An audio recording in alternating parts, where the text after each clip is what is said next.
গ্রামটির নাম কদমপুর। কেন গ্রামটির নাম কদমপুর? গ্রামটিতে প্রায় ৪০০ বছর পুরনো একটা বড় কদম গাছ ছিল, কিন্তু কয়েকদিন থেকে গ্রামের মানুষের মুখে শোনা যাচ্ছে কদম গাছটি নাকি কেটে ফেলবে। গ্রামটিতে অনেক মানুষ থাকলেও খুব সরল সোজা একটা মানুষ, তার নাম হচ্ছে টিঙ্কু মিয়া। টিঙ্কু মিয়া কদিন হলো বিয়ে করেছে।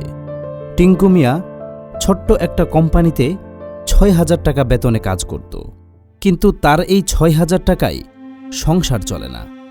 তাই টিঙ্কু মিয়া এদিক ওদিক ঘুরে বেড়াতো ভালো একটা চাকরির জন্য। একদিন টিঙ্কু মিয়া ইন্টারভিউ দিয়ে রাতে বাসায় যাচ্ছিল। তাদের গ্রামে ঢুকতে না ঢুকতেই সে বড় কদম গাছ। টিঙ্কু মিয়া গাছটির নিচ দিয়ে যাচ্ছিল। ৩ কদম যেতে না যেতেই হঠাৎ করে পিছন থেকে কান্নার আওয়াজ শুনতে পায়। সে পিছন ফিরে তাকায়, কিন্তু কাউকে দেখতে পেল না। সে সামনে হাঁটা শুরু করল। পিছন থেকে আবার সেই কান্নার আওয়াজ শুনতে পেল। সে আবার পিছনে তাকাল, কিন্তু আবারও কাউকে দেখতে পেল না। টিঙ্কু মিয়া একটু করে ভয় পেলেও জোর গলায় বলে ওঠে, কে ওখানে কান্না করছে, সামনে আসুন। এই বলে সেদিনকার মতো টিঙ্কু মিয়া বাসায় চলে গেল। পরের দিন শহরে তার চাকরির ইন্টারভিউর খবর আছে। সে শহরে ইন্টারভিউ দিতে যায়। বাসায় ফিরতে ফিরতে আবার সন্ধ্যা নেমে আসে। সে আবার কদম গাছটির নিচ দিয়ে যাচ্ছিল। আবার ৩ কদম যেতে না যেতেই সেই কান্নার আওয়াজটি শুনতে পায়। টিঙ্কু মিয়া সেদিনের মতো আজকেও পিছন ফিরে বলে, কে ওখানে কান্না করছে, সামনে আসুন। কি হয়েছে বলুন আমাকে। তারপর হঠাৎ করে হাওয়া থেকে বেরিয়ে আসে একটা ভূত। টিঙ্কু মিয়া অনেক ভয় পায় আর ভয় ভয় গলায় বলে, আরে কে আপনি, কি চান, আর কেনই বা কান্না করছেন? ভয় পেও না, আমি তোমার কোনো ক্ষতি করব না। আপনি প্রতি রাতে কেন এই কদম গাছের নিচে কান্না করেন?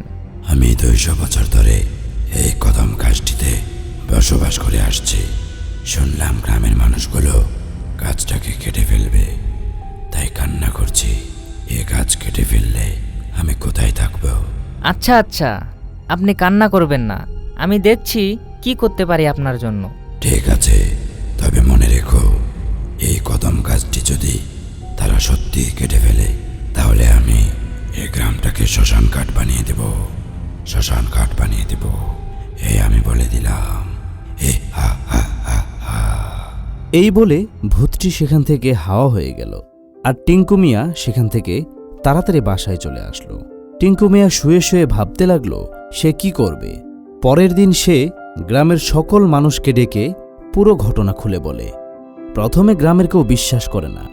সবাই বলে, আমরা এতদিন এই গ্রামে বাস করি, কেউ তো কখনো আমরা ভূতকে দেখলাম না, আর তুমি কি বলো এসব, পাগলের মতো। এই বলে তারা সবাই সেখান থেকে চলে যায়। কয়েকদিন পর এক মুরব্বী অনেক রাতে সেই কদম গাছের নিচ দিয়ে যাচ্ছিল। সে মুরব্বীও কান্নার শব্দ শুনতে পায়। মুরব্বীও গ্রামের সবাইকে ডেকে সব কথা খুলে বলে এবং সবাই মিলে একটা সিদ্ধান্ত নেয়, এই বড় কদম গাছটি আর কাটবে না। এরপর সে কদম গাছটিতে আর কোনো কান্নার আওয়াজ শুনতে পাওয়া যায় না।